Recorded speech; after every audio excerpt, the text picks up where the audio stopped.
Hello and welcome to Ministry Mondays with Meg. I'm Meg. I'm Reverend Meg Biddle, National Coordinator of Ministry Life at ABHMS here in, where are we at? King Prussia, Pennsylvania. And today, I'm really actually very excited. Not that I'm not excited for all my guests, but I have with me the coach Garry Mills, founder and CEO of Shoot Basketballs Not People, who I met just a couple weeks ago when he was here doing the what was that? The co-creators incubators. Like, Yep. yeah. All right, yeah. So first of all, welcome. Thank you for taking time for doing this. And for all you do. But so for those people who don't know you, why don't you introduce yourself, tell everybody a little bit about you, and we'll just kind of go from there. Well, first off, thank you for having me, Meg. I appreciate not only having me on this podcast, but introducing me to your network. Yeah. Coach Garry Mills, founder and CEO of Shoe Basketballs Not People. I'm also a coach at Germantown Friends School here in Philadelphia, which is the number one academic school here in Pennsylvania. Um, yeah, that's just who I am. Yeah. And a lifelong Philly resident, right? Absolutely. Yeah. Um, so so you founded this uh shoot basketballs, not people. How did that happen? How did like you go like this is what my passion, this is what I'm gonna do? To be honest with you, I grew up playing basketball my whole life. And the way this actually started was we had a nonviolence basketball game in my community of Germantown. And at the time, violence was running rampant. So we figured we'd do a basketball game, and I was in charge of that part. And I just came up with the slogan. And it wasn't even supposed to be an organization, to be honest with you. And that was in 2010. And then 3 years went by. 2013 came around. I was still coaching between 2010 and 2013. And then once 13 came around, I'm like, you know what? I really think I should do this for the kids in my neighborhood. And to be honest with you, now the rest is history. We turned it into a program. We've impacted 1,300 kids between Philadelphia, Akron, Ohio, and Columbus. And we're on the verge of some other things. We'll get into the conversation about the documentary and some of the things, and I'll introduce your network to who picked this up and what networks and streaming platforms picked this up as well. Wow. Okay. Because I mean I've lived here, I'm from the Midwest, so like the Midwest, yeah, from a town, grew up in the middle of a cornfield where you don't have like the level of violence. Right.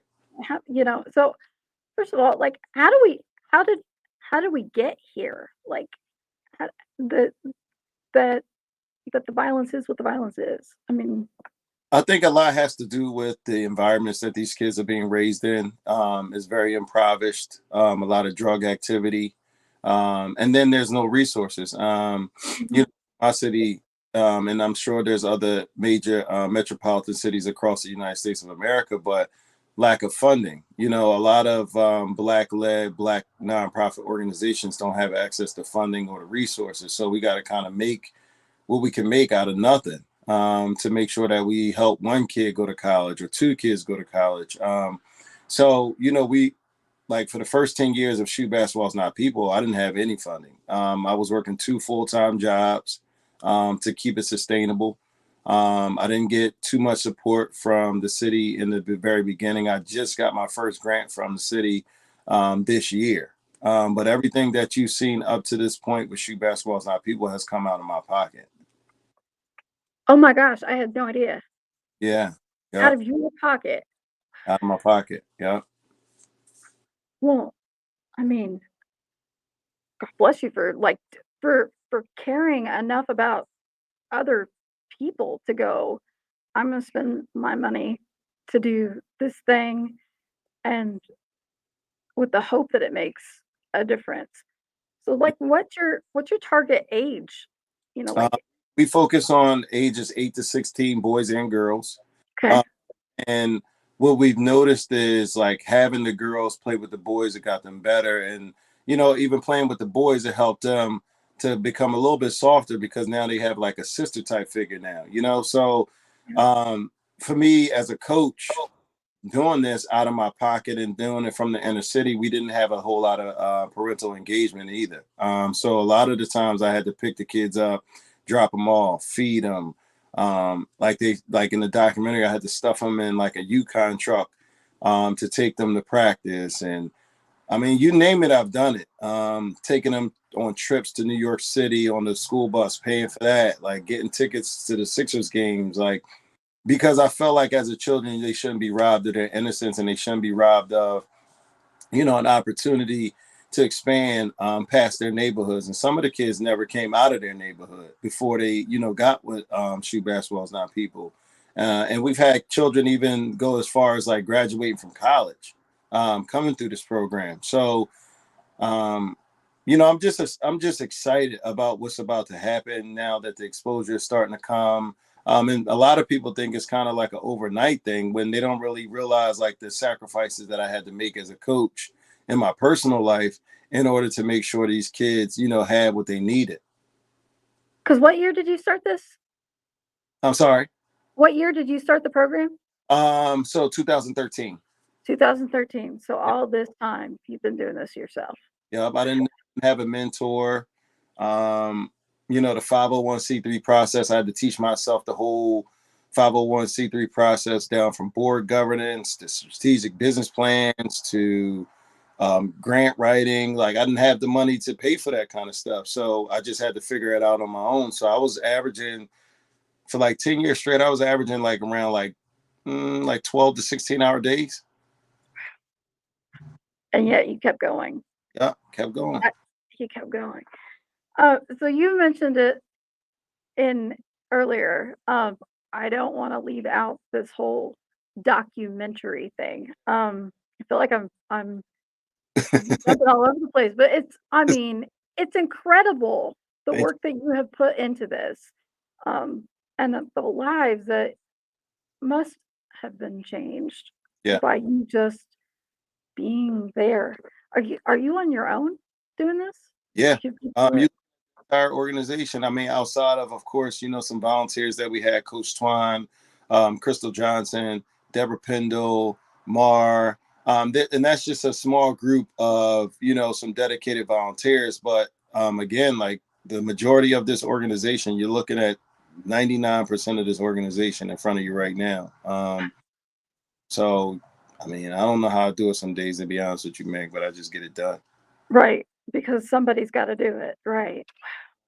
So that documentary, I'm gonna put the link to the YouTube video in the Oh, show notes for everybody. Um, I mean, that's that's heavy. That's a lot. But that's reality, right? I mean, how do it's reality because even with the documentary, like I mentioned to you before, like that's just a small snippet of what we, myself, and these children have endured here in the city of Philadelphia the last, give or take, post COVID. I'm gonna say even with COVID, to be honest with you. So we had to add the COVID years. In addition to that, we're looking at 5 or 6 years of this straight. So even for me as a coach, like I just started going to therapy again because like I've been around it so much from growing up, and then I moved out of Philadelphia as a child for about 7 to 8 years and came back around the age of like 13 or 14. So from 14 to 40, I've been in the inner city doing this work, you know what I mean? Because I even started as like a junior coach in the PAL Center at 14. So this documentary only gives like a very small piece of, what, shoot basketball is not people is about. But, Kyra Knox, who's my first cousin, actually, who's a producer and director, Mark Mims, who's a two-time Grammy Award winner, and Allen Iverson, who's the other executive producer. They seen the vision. But Kyra, came to me and asked me could she tell my story because she felt it was time for me to tell my story because I'm not such a huge camera guy. So yeah, I'm behind the scenes, just go do the work type of guy.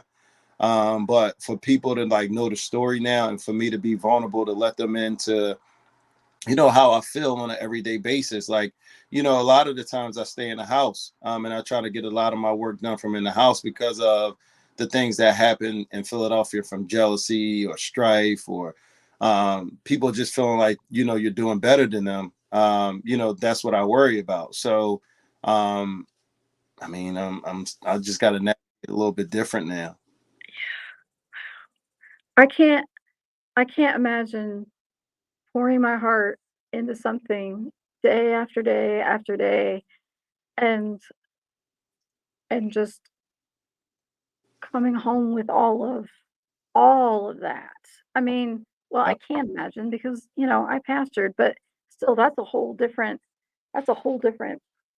ball game than I mean, And people are dying. it's a lot because you're consistently like outside of children dealing with the funerals of their friends. I've already been to 13 funerals, and they were all my friends. So it's like going to 13 funerals and then helping parents cope with the fact of either losing a child or the child losing a friend, then talking to the children about it, and then trying to figure out a way to fix it.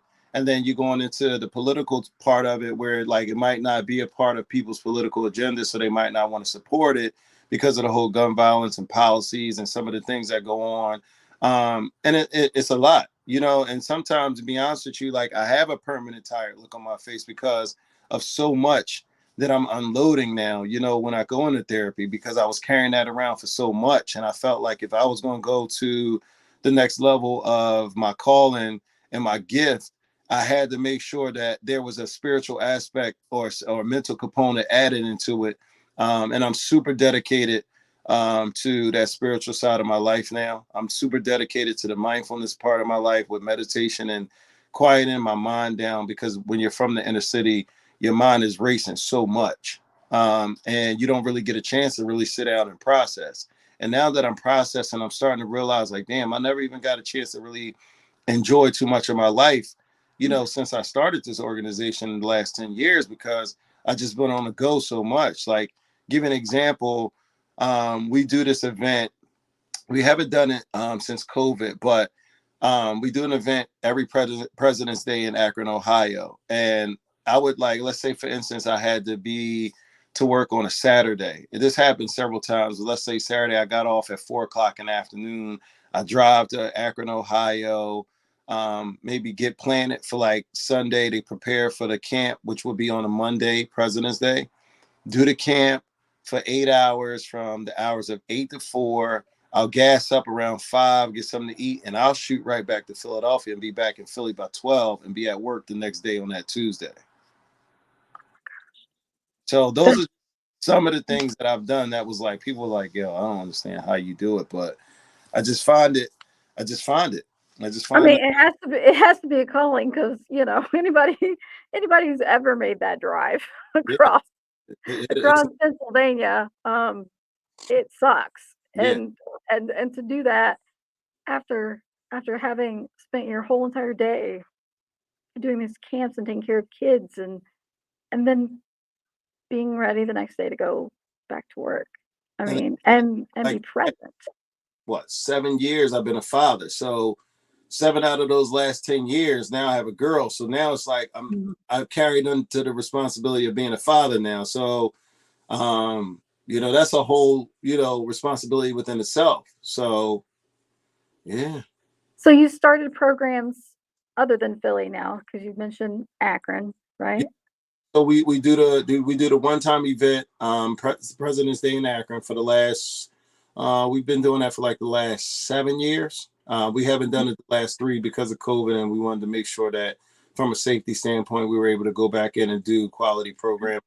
Columbus, Ohio, we do something called the All Academic Invitational, which we've had it here in Philadelphia, where we take 80 kids, 20 from each class, freshman, sophomore, junior, and senior, GPA above a 3.0. And then we bring in like junior colleges, Division 3 and Division 2 colleges to come see the kids that might not be highly sought after, but they're still good and they have the grade. So we wanted to demolish the whole stereotype of like dumb athletes. And we basically, I'm giving you 80 athletes with a GPA of above a 3.0. And a couple kids actually got signed and went on to the next level to play basketball because of the game. Yeah. See, that's amazing. I mean, right there. That makes it worth it right there. That's so cool. So is financial, is that your biggest need right now? Yeah, I mean, well, like I mentioned before, our first grant was this year. Right.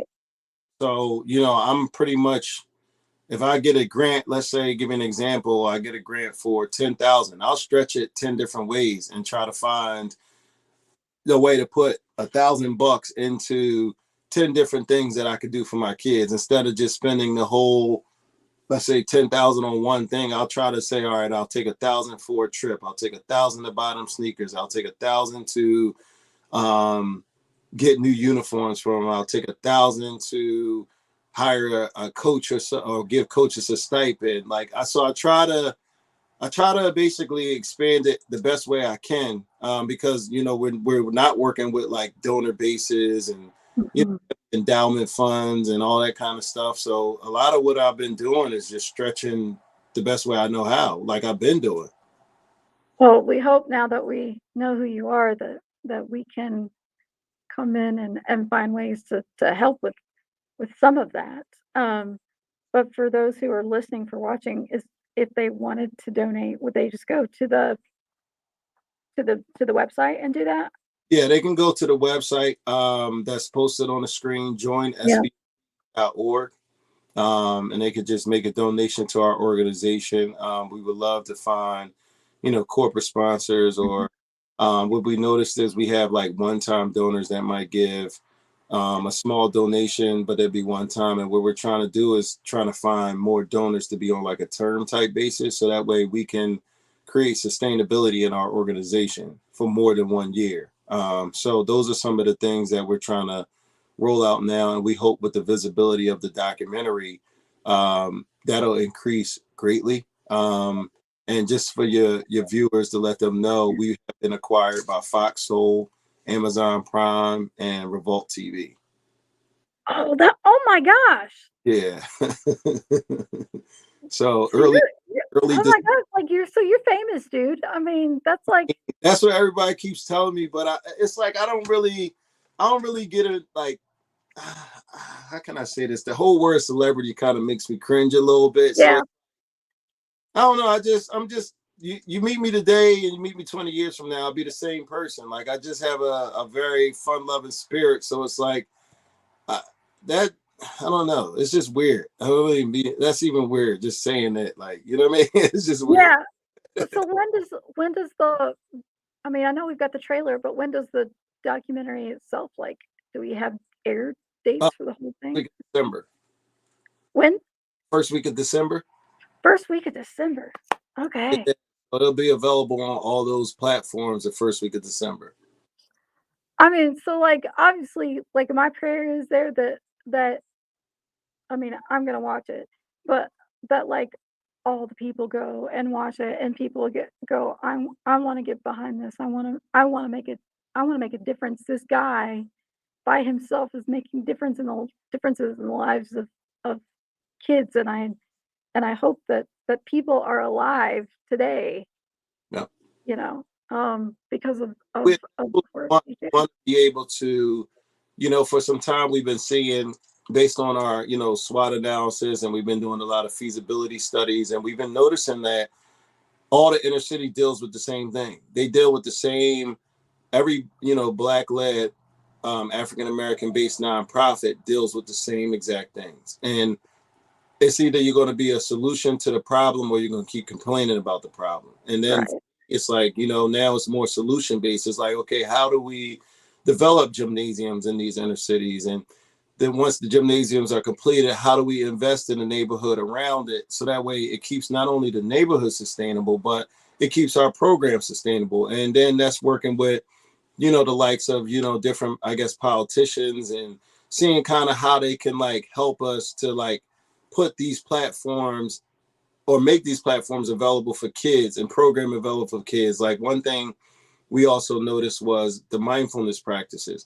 A mm, lot of inner city kids don't do meditation. They don't do yoga. They don't do Pilates. They don't do Reiki work. Like, so a lot of what we're doing is based around that now, because our kids do suffer from PTSD, anxiety, depression, and just that's just a small amount of things, just to name a few, that our kids suffer from. Not to go into like nutrition and hunger and ducking bullets every day. Like that within itself is terrifying for a kid walking home from school, let alone a parent. So like I said, Meg, like I'm just out here doing the work. Yeah. Like, out here doing the work. Do you have a facility that you use Yeah, when we when have programming every Sunday out of Germantown Friends School, with the school that I actually coach at. They've been oh huge supporters of the program. They've opened up their spaces. They have the best facilities in our neighborhood by far, because it's a private school. So, they've been a huge community partner for us. We're super excited to have them on board. And then, we're hoping that they start to open their doors up more to the kids that actually reside in the neighborhood, because, the cost of the school is so high for the average kid in the neighborhood to go to. But having me there and helping them understand the corporate social responsibility that they must have as a school to get back to the kids in that neighborhood for higher education, that's why, we're pushing forward to try to get more kids into the school and create an endowment, hopefully, that can help offset the cost of financial aid if they are interested. did you have somebody in your own life? Was it your parents that were just like come alongside you and encouragers? And did you have this in your life growing up? I had my grandfather. With your grandfather? My grandfather, God rest his soul, Frederick Kalaman, he was the president of Concerned Black Men. He always did like chess tours, HBCU college tours for like inner city kids, Mm. exposed them to historically Black colleges. And he was an advocate for like youth engagement, youth empowerment in our neighborhood. And, I'm just carrying on his work. And it does, the apple doesn't fall far from the tree, because, I'm just trying to take his work and multiply it times 10. So, something as small as a neighborhood or a city of Philadelphia, my neighborhood, West Oak Lane, now I can just take that same passion and just go around the country and do it. Yeah, oh my gosh. I mean, I'm grateful that you had your grandfather and that he was that person for you because, as we know, unfortunately, not everybody not everybody has people like that in their life. And yeah, wow. And I just I cannot imagine these kids going through life the way life is. I mean, this country is crazy stupid right now as it is. Right. But all of with all of those pressures and the expectation that, everything's gonna be fine. I mean, And to be honest with you, this is why, I'm getting even more like dedicated to, like, I've always been super dead, but now it's like, okay, like I'm looking at the macro plan now. This was more of the micro plan the last give or take 10 years. Now macro is like, okay, how do we go we impacted 1,300 with no resources. How do we go impact 13 million or 13,000 or 130,000? Like, how do we take the resources that now are about to become available and do 10 times or 20 times more work?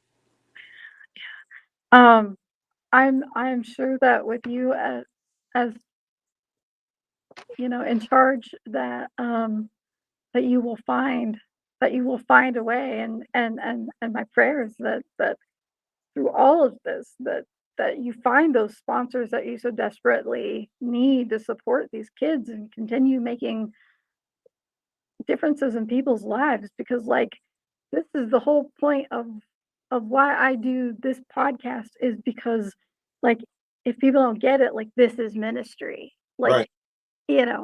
it doesn't have to be in a church and church building, and as a matter of fact, I think very little happens in the church building. It's people like you that are there in the trenches with these kids every day and going, "I get it, because 'cause I've been you."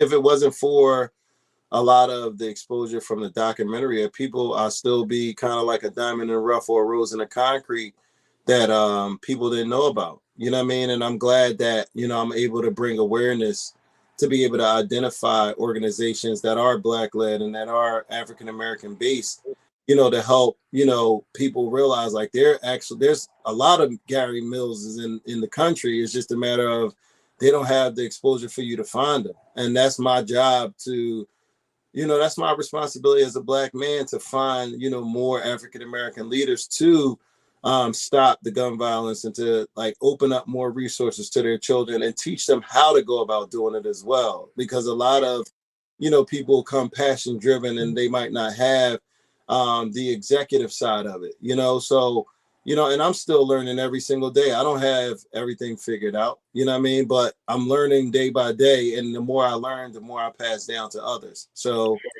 yeah, I mean, this is it's something I'm doing something that's groundbreaking and that's like, it's just groundbreaking. It Um, is. It is. And I just I applaud you and your spirit and your generosity, your own time, your own, your talents, all of that, and just the love you have for people. Thank you so much. Um, you're welcome. So the joy question. This is a question I ask everybody. So Yeah. what's the thing that brings you joy in everything you do? What brings you joy? Personally, what brings me joy is my daughter. Um, from an organization standpoint is um, giving kids an opportunity. That's what get like because all I need to do is turn the light bulb on, and once the light bulb is turned on, I try to do my best not to have the kid's light bulb turned off by anybody or their environment around them. So seeing a kid go from having nothing to being in college or being the first graduate in college, or that's what brings me joy. Like funding and all that, that's fine, that's great.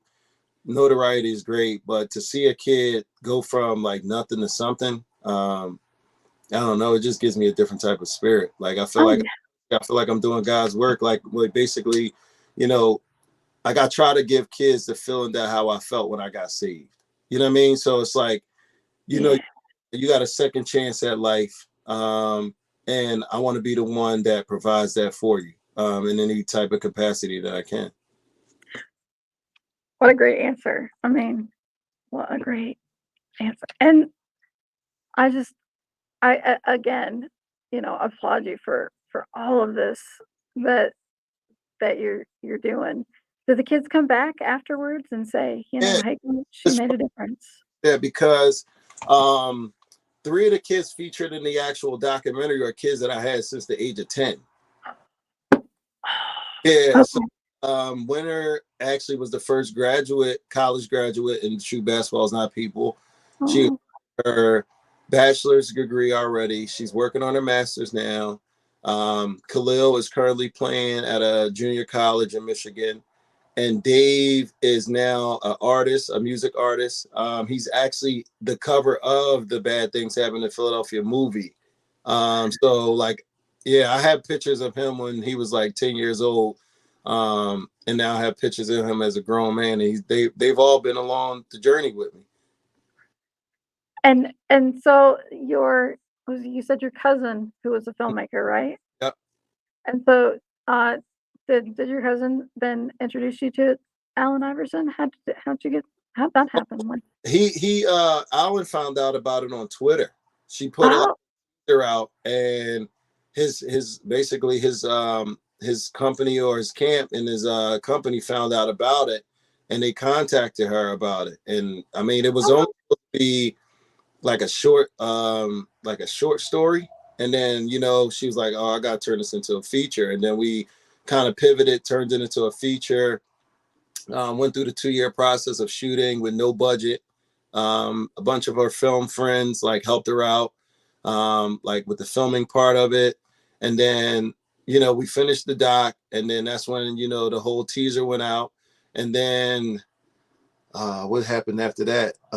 We got on the film festival circuit. And then I want to say out of six, I think it was out of six cities, we won four Best Feature Documentary Awards out of four, and I think the fifth was Philadelphia last week. wow. Yeah, and That's that's the that's no, amazing. like everything was like pretty much from the muscle. Like we did everything from the muscle. Like and Mark Mims helped out as an executive producer with some of the finances, but we weren't even remotely close to a budget that a feature film is supposed to have, and we did the best with what we had, and now look at the result. So it's kind Yeah. of this is a testimony to um, resiliency. Is a testimony to, passion. And we wanted to control the narrative all the way through. And that's why we actually selected the name, because people thought like, it was going to be like this bad movie talking about the city. And it's basically a love story created by my cousin back to the city of Philadelphia. Oh, that's beautiful. I mean, really, that's beautiful. I I would love to like come back in 6 months, in a year after this is all and just be like, "So where are we now?" And just to hear, Yeah, man, you got first dibs before everybody, before they start going crazy on me. I always, "Alright, support alright, yeah. people that Yeah, yeah, yeah. that looked out for me and helped with the awareness piece prior to all the the hoopla and the the big networks and all that. I love to support those who supported me. So absolutely, I would love to do this again. Yeah, so, like, everybody watching and listening, I'm gonna make sure that in our links, we've got the link to the YouTube so you can see the preview, for the Bad Things in Philadelphia film, and we'll have the, website up there also in the links for you to go so you can go and check out, well, shoot, you guys even have merch on there if you yeah, if you want merch, and donate, support, and watch the film when it comes out, cause I mean, a love story to Philly. It's I mean, is it I'm I'm looking forward to watching it. I'm sure it's challenging and all of those things that a great film should be, but, I just, Can't wait for you guys to see it. Think you're gonna. I think you and your network and your supporters are definitely going to be, touched and moved by it because we put everything we had into it. yeah, We did. We really did. yeah, But tears, long nights, um, therapy sessions, like the whole nine. We had to do it because the severity of this film and the issue that we're tackling, especially with all these mass shootings happening right now, wars that's happening right now. We want to be able to just shed some positive light on everything that's going on right now. So we hope that you guys support it and that you love with the body of work that we put in. I am sure that we will. Uh, anything else people need to know about you? No, we pretty much covered everything, man. I just Covered it all? support and not just my organization. There's other organizations like mine's in their neighborhood, and just bringing awareness to identifying who those organizations and people are. And if I have to be the first to help people realize like there's some beautiful people doing great work in these inner city communities that sometimes get frowned upon because of the violence, and sometimes we get that stereotype of being aggressive, and but there's a lot of outside factors that play into that, what I mean, like Yeah, no yeah, resources in private situations, no nutrition, low education. So I just want people to realize the factors that play into violence before just judging the African American community prior to like really understanding like what we go through and what we have to navigate in order to like just to survive, what I mean. yeah. Does the documentary go into that? Yeah. Yeah, yeah. Yeah. Because I think you're exactly right, that's what people need to know. They need to understand that there's more to it than it's not just it's not just guns. There's far more to this issue than I mean, let's talk about living wage, you talk about, um, kids raising themselves because mom and dad are working 2, 3 jobs just Or to try and, for that, and make it. or mom working 2 and 3 jobs just to sustain her household. Yeah, And that sometimes moms get bad. Sometimes Hispanic and Black moms and even Caucasian mothers get a bad rap for having to work so much, but there's no fathers around, there's no uncles, there's no Coach Garys around, what I mean, so they're yeah, doing it at home. right. you know, being a product of a single mother. I've watched what my mom went through, so I gained strength from that. You know what I mean? Yeah, So, yeah, um, watching her with my brother and myself growing up, who am I to not take care of my kids, or who am I not to do this work, because that helps single parent mothers, even if it's just for an hour or two, get a break, to go to the supermarket, or get a Yeah. break, drop their sons off to breathe. That's why, my role is so important to, single parent moms and also single parent fathers. I don't want to exclude them either. But this is why my gift is so important to the world, because I'm able to, you know, help people. Like, I just want to help. Yeah. Yeah. And and talking to you, at the thing a couple of weeks ago and then, here today, you can hear your passion, Oh yeah. um, and how much you care and how much this means to you and that it's not about money, it's about people, you know. Um, Dedicated to people. If you change yeah. people, you can change environments. Money can only make you more what you are. And the more fundraising that happens, the more donors that come on board, it means it's the more work that I could do somewhere else. Well, I thank you so much for your time, for your ministry, for all that you do, folks. Go and support um, Coach Garry and shoot basketballs, not people, and the film and all of it. Just go out there and support them. And I just I hope that we we can help you and others will help you connect to the people that you need to do meet and so that you can continue to change lives. Thank you so much. And I look forward to coming back to the co-incubators I have. Oh, and actually, sidebar, I connected with a lot of the entrepreneurs already, via Great. email and on the phone. So we're actually in the process of putting some stuff together for them to help them out, to whatever capacity I can. So Awesome. yeah, I had a good time and I can't wait to come back. All right. Wonderful. Well, we'll be glad to have you again. And like I said, I'll put everything in the show notes and so that people can find you and connect with you and support you. So thank Thank you you so so much. much, Meg, for having me too. Yeah, yeah, my pleasure, my pleasure. And we thank everybody for watching and listening. Have a great one.